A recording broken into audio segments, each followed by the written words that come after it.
السلام علیکم ورحمۃ اللہ تعالیٰ وبرکاتہ۔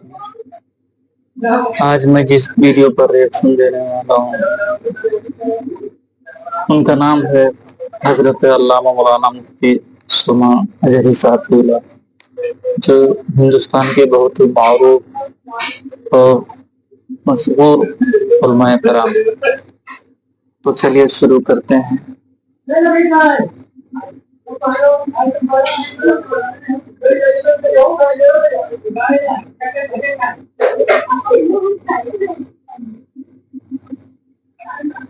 برادران ملت اسلامی، السلام علیکم ورحمۃ اللہ وبرکاتہ۔ وعلیکم السلام ورحمۃ اللہ وبرکاتہ۔ الحمد للہ الحنان المنان الذي خلق الانسان وعلمه البيان، والصلاة والسلام على رسوله سید الانس والجان وعلى آلہ واصحابہ ذوی الخیر والاحسان، اما بعد فاعوذ باللہ من الشیطان الرجیم، بسم اللہ الرحمن الرحیم۔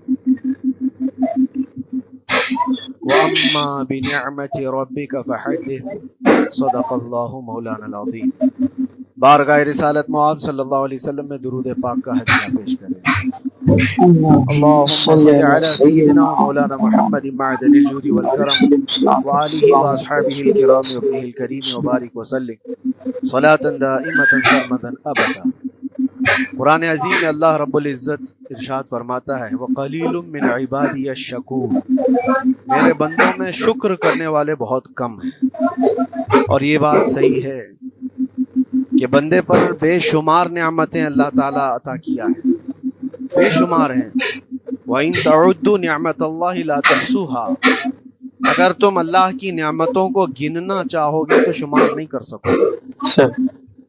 شیخ سعدی رحمۃ اللہ تعالیٰ علیہ فرماتے ہیں کہ تمہارا ایک سانس لینا بھی نعمت ہے، سانس کا باہر نکالنا بھی نعمت ہے۔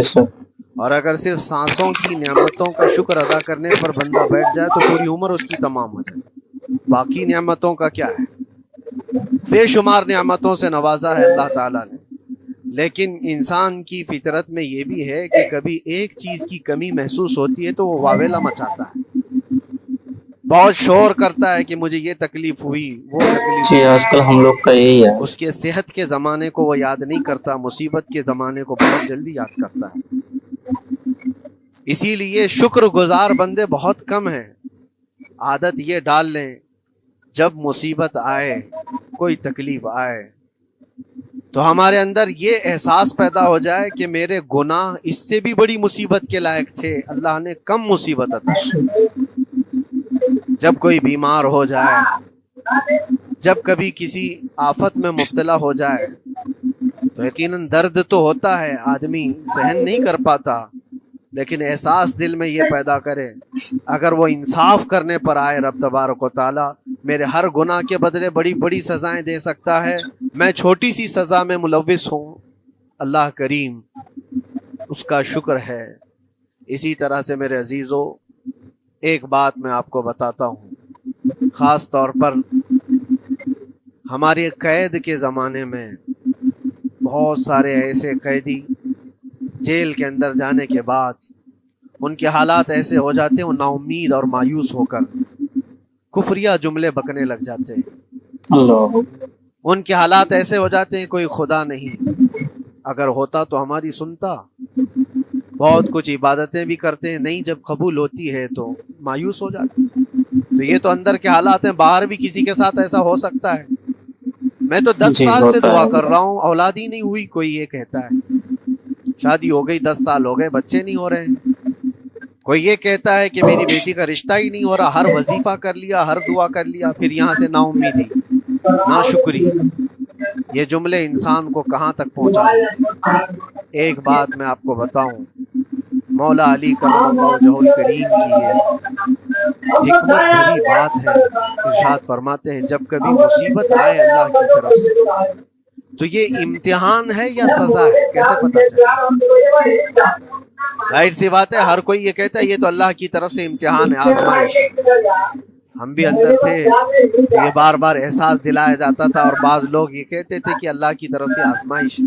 امتحان ہے، اس کو گزار لیجیے۔ بعض مرتبہ امتحان ہے اور بعض موقعوں پر سزا ہے، اور سزا کب ہے اور امتحان کب ہے یہ کیسے پتا چلے؟ بہت بڑا فارمولہ ہے۔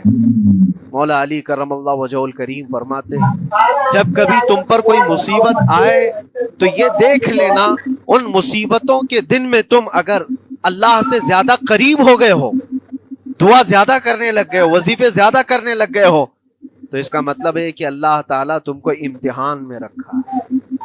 اور اگر مصیبتوں کے آنے کے بعد بندہ دور ہو جاتا ہے اللہ سے، پھر وہ بفر جاتا ہے، گناہ زیادہ کرنے لگتا ہے، تو سمجھ لو یہ سزا میں ملوث ہے۔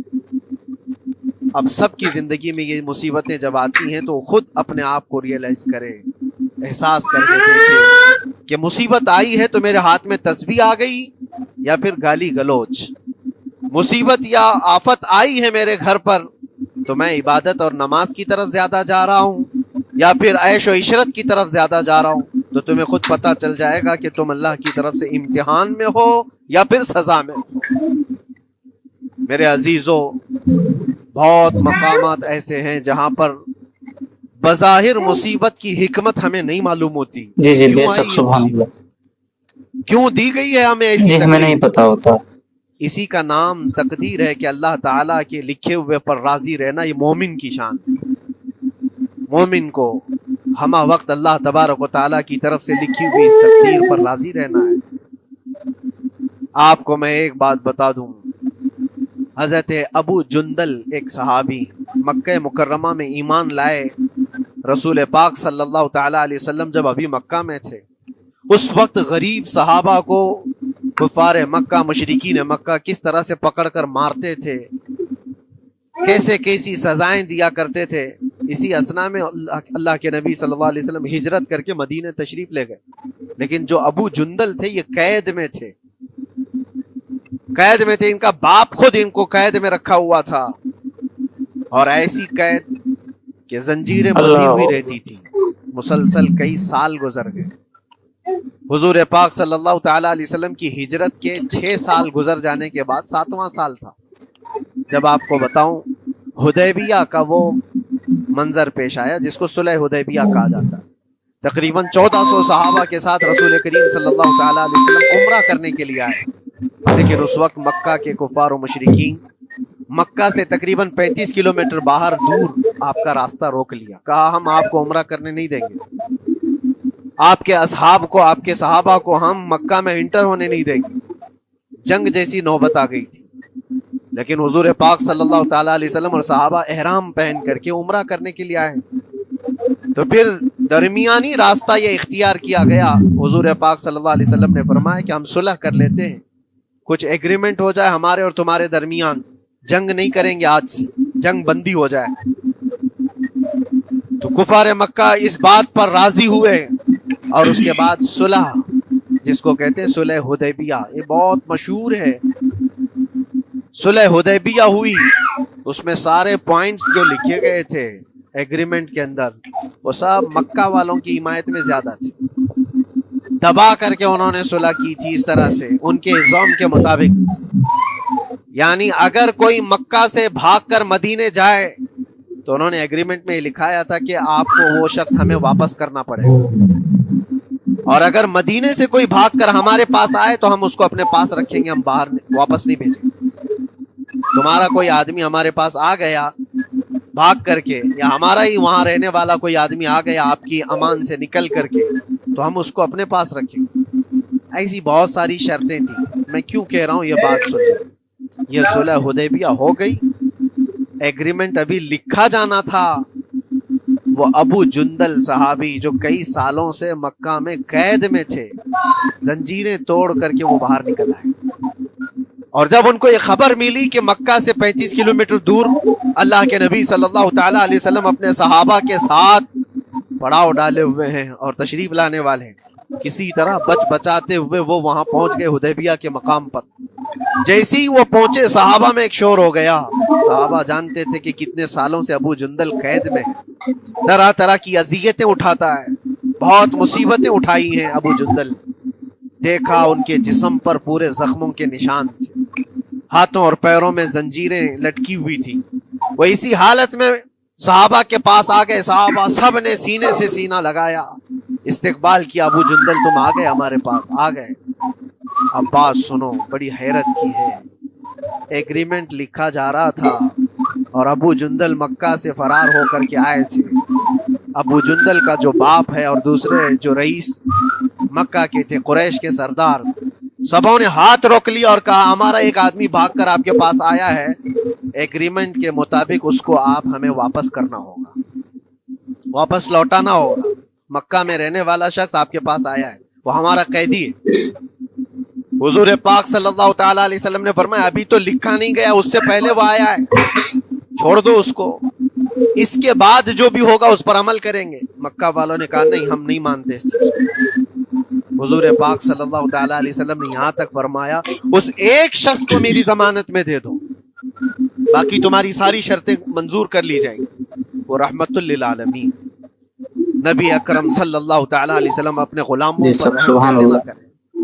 جب ان حالات میں دیکھا ابو جندل کو تو صحابہ بھی حضور کے پاس آئے اور کہا یا رسول اللہ صلی اللہ علیہ وسلم صلح کیوں کر رہے ہیں, ان کے ساتھ جنگ کریں گے ہم ان کو, ہم نے بدر میں, احد میں, خندق میں ان کے ساتھ جو مقابلے کی ہمیں تجربہ ہے, ہم ان کے پرخچے اڑا دیں گے, آپ اجازت دیں ہم جنگ کریں گے. اللہ کے نبی فرماتے ہیں میں جو دیکھ رہا ہوں وہ تم نہیں دیکھ رہے ہو. اللہ کا حکم نہیں ہے جنگ کرنے کا. صلح ہو گئی, لکھا جا رہا تھا, اور یہ ابو جندل آئے. اب جب حضور پاک صلی اللہ تعالی علیہ وسلم نے فرمایا ٹھیک ہے ایگریمنٹ کے مطابق ابو جندل کو مکہ واپس بھیجنا پڑے گا, اتنا فرمایا تھا حضور نے, ابو جندل دھاڑے مار مار کر رونے لگے اور صحابہ کو جا کر کے اپنے زخم دکھانے لگے کہ دیکھو مجھے واپس بھیجا جا رہا ہے, مجھے واپس بھیجا جا رہا ہے. تو صحابہ کے اندر بھی جوش تھا. اپنا آدمی جب کوئی اتنا مظلوم ہو, اتنا مار کھایا ہو, اور پھر واپس انہی ظالموں کے سامنے اس کو بھیجا جانا ہو تو کیا کیفیت ہو. تو وہ ابو جندل سارے صحابہ کے بیچ میں چھپ چھپاتے ہوئے رو رہے تھے. اللہ کے نبی صلی اللہ علیہ وسلم تشریف لائے اور فرمایا ابو جندل میں کہہ رہا ہوں واپس چلے جاؤ, واپس جاؤ, مکہ جاؤ. تو انہوں نے کہا یا رسول اللہ صلی اللہ علیہ وسلم ان زخموں کے ساتھ واپس جاؤں. اللہ کے نبی صلی اللہ علیہ وسلم نے فرمایا ہاں ابو جندل اللہ کی مرضی ہے, اور اللہ کا نبی وہی کہتا ہے جو اللہ کی مرضی ہوتی ہے. یہ میں کہہ رہا ہوں بظاہر تکلیفوں کی حکمت ہمیں معلوم نہیں ہوتی, لیکن ہمیں عمل کرنا چاہیے. نبی پاک صلی اللہ تعالی علیہ وسلم کا جب حکم ہوا, ابو جندل انہی زنجیروں کے ساتھ ان کے باپ کے حوالے کر دیے گئے. وہ گھسیٹتے ہوئے لے جا رہا تھا, گھسیٹتے ہوئے واپس انہی قیدیوں کی طرح لے جا رہا تھا. سب کی آنکھوں میں آنسو تھے, لیکن حکمت الہی کیا ہے یہ کون جانتا ہے. بظاہر اللہ تبارک و تعالیٰ کی طرف سے یہ دی ہوئی آزمائشیں, یہ تکلیفیں, اس کی حکمت وہ بہتر جانتا ہے. جب ابو جندل کو واپس کیا گیا ایک سوال اٹھتا ہے میرے عزیزو, یہ میں قید کی حالت میں رہ کر کے ایک شخص نے مجھ سے سوال کیا تھا, آپ تو اللہ کے نبی صلی اللہ تعالیٰ علیہ وسلم کی ناموس کی بات کرتے ہو, حضور کی محبت کی بات کرتے ہو, ان کے عشق کی بات کرتے ہو, اور یہ بھی کہتے ہو کہ نبی پاک صلی اللہ تعالیٰ علیہ وسلم دستگیری کرتے ہیں, اپنے غلاموں کی مدد کرتے ہیں, تو اتنے دنوں سے کیا آپ نے حضور کو نہیں پکارا؟ کیا رسول پاک صلی اللہ تعالیٰ علیہ وسلم سے محبت اور عشق کی بات کے بعد آپ نے بھیک نہیں مانگی؟ اس وقت یہ واقعہ یاد آیا, میں تو ابو جندل کے پاؤں کے ناخن کی مٹی کے برابر بھی نہیں. وہ صحابی رسول تقریباً ان کے متعلق کہا گیا ہے 6 سے 8 سال تک وہ ان کی قید میں رہے. تو کیا رسول پاک صلی اللہ علیہ وسلم کو خبر نہیں تھی؟ خبر تھی. لیکن ہوتا ایسا ہے کہ جو جتنی محبت کرتا ہے اتنے ہی امتحانوں سے گزارا بھی جاتا ہے, اس کو امتحان دینے پڑتے ہیں. اسی لیے بار بار میں یہ بات کہتا ہوں, حضور پاک صلی اللہ تعالی علیہ وسلم کی ناموس کی بات کرنا, عظمت رسالت کی بات کرنا, یہ حلوے پراٹھے کھانے کا نام نہیں ہے. یہ شہادت گہے الفت میں ہے قدم رکھنا. لوگ آسان سمجھتے ہیں مسلمان ہونا. حضور پاک صلی اللہ تعالی علیہ وسلم کی شریعت طاہرہ کو بچانے کے لیے ہی تو, حضور کی ناموس کی حفاظت کے لیے ہی تو مولا امام حسین نے اپنی گردن دے دی، اپنے بچوں کی قربانی دے دی، اپنا عیش آرام سب تیاگ دیا۔ یہ ساری قربانیوں کے بعد ہی اس امتحان سے بندہ نکلتا ہے۔ وہ امام احمد بن حنبل جن کے سینے میں 5 لاکھ حدیثیں محفوظ تھیں، رسول پاک صلی اللہ علیہ وسلم کی 5 لاکھ حدیثوں کے حافظ، لیکن بغداد کے ظالم حکمرانوں نے ان کو ننگی پیٹھ پر کوڑے مارے ہیں۔ پہلی مرتبہ 100 کوڑے، دوسری مرتبہ پھر 100 کوڑے، تیسری مرتبہ پھر 100 کوڑے، اتنے میں تو آدمی مر جاتا ہے۔ امام احمد بن حنبل کی پیٹھ جھک گئی تھی۔ میرے عزیزو، یہی ہے جس کو ہم کہہ رہے شہادت کہے الفت میں ہے قدم رکھنا۔ اگر تم سچا ایمان رکھتے ہو تو پھر آزمائش بھی ہوگی۔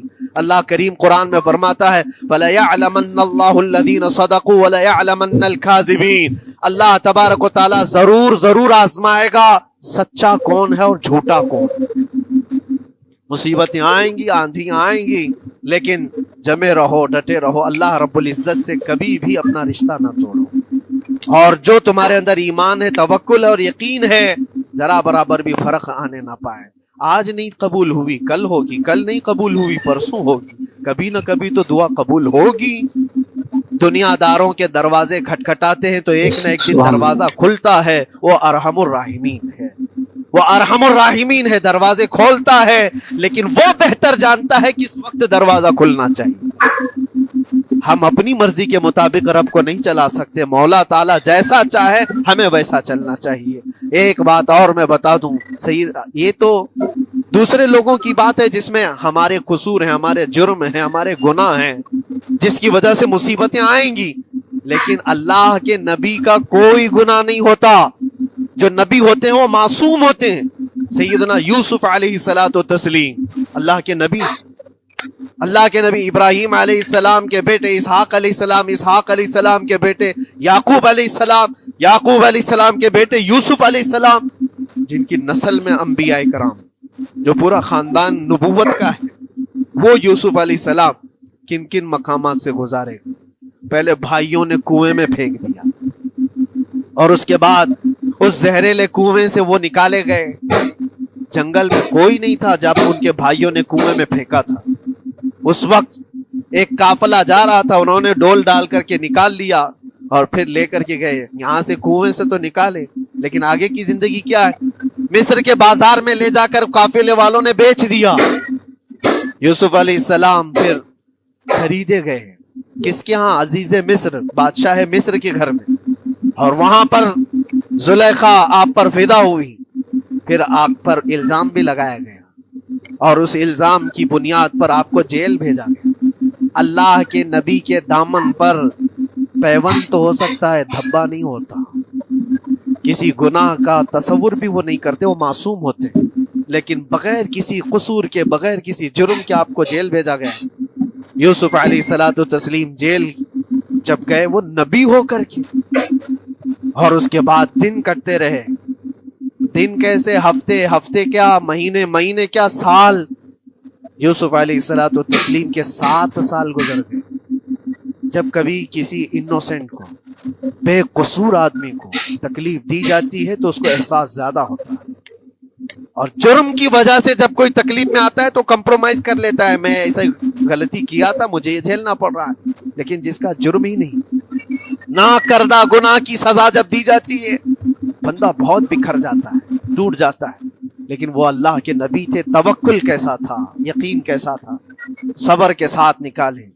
لیکن ایک بہت پیاری بات ہمیں ملتی ہے میرے عزیز، وہاں قیدی اور بھی تھے، اور یوسف علیہ السلام کو اللہ تعالیٰ نے ایک معجزہ عطا کیا تھا۔ وہ خوابوں کی تعبیر سچی سچی بتاتے تھے۔ خواب کی تعبیر ہوا کرتی ہے، جو بھی خواب دیکھتا ہے آدمی، اس میں اشارہ ہوتا ہے اللہ کی طرف سے۔ تو 2 قیدیوں نے خواب دیکھا تھا، یہ قرآن پاک کے سورہ یوسف میں پورا موجود ہے، 12ویں پارے میں۔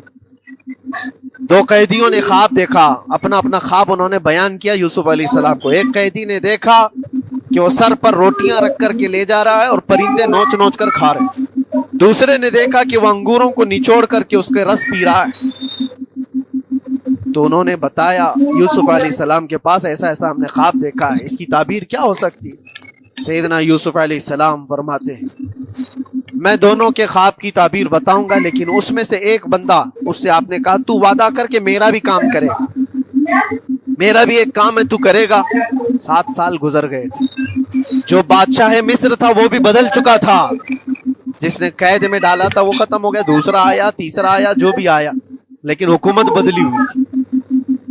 تو خواب کی تعبیر بتانے سے پہلے ایک قیدی سے یوسف علیہ السلام نے کہا کہ میرا کام تو کرے گا. اس نے کہا ہاں, آپ جو کہیں گے میں کروں گا. تو سنو, تعبیر یہ ہے, جس کے سر پر روٹیاں رکھی ہوئی اور کوے کھا رہے تھے یا پرندے کھا رہے تھے, اس کی تعبیر یہ ہے کہ عنقریب تجھ کو موت کی سزا سنائی جائے گی. وہ غمگین تھا. دوسرے سے کہا تو انگور کے رس نچوڑ کر پی رہا تھا, تیرے خواب کی تعبیر یہ ہے کہ عنقریب تجھ کو رہا کر دیا جائے گا, تو آزاد ہوگا. اور تجھ سے ہی میرا کام یہ ہے کہ آزاد ہو کر جائے گا تو موجودہ وقت کے جو بادشاہ ہے شاید اس کی فوج میں شامل ہو جائے یا اس کے سپاہیوں میں, وزیروں میں. تو میری یہ بات اس تک پہنچا دینا, پچھلے 7 سالوں سے بے گناہ بے قصور ایک قیدی اندر ہے, اس کو آزاد کر دیا جائے, اس کو آزاد کر دیا جائے. اس نے کہا بالکل, اگر میں چھوٹا تو آپ کا ایک کام ضرور کروں گا. سنیے بات, چند دن نہیں گزرے تھے کہ اس ایک قیدی کو موت کی سزا ہو گئی. اس کو موت کی سزا سنائی گئی اور پھانسی ہو گئی. دوسرا یہ جو قیدی جس کو آپ نے رہائی کی خوشخبری دی تھی, اس کی بھی رہائی کی خوشخبری آ گئی, وہ آزاد ہو گیا. لیکن قرآن پاک میں ہے, آزاد ہو کر جب جاتا ہے آدمی تو پچھلا بھول جاتا ہے. اکثر ایسا ہی ہوتا ہے, کیا جیل کے دوست کون تھے, کیا تھے, کچھ پتا نہیں, اور آدمی تو یہ سوچتا ہے دوبارہ کبھی ادھر کے دروازے کو بھی نہ دیکھو. آیا اور بھول گیا. یوسف علیہ السلام نے جو کام دیا تھا وہ بھول گیا. یہاں تک کہ قرآن میں اللہ فرماتا ہے کئی سال گزر گئے, 1-2 دن نہیں, سالوں گزر گئے.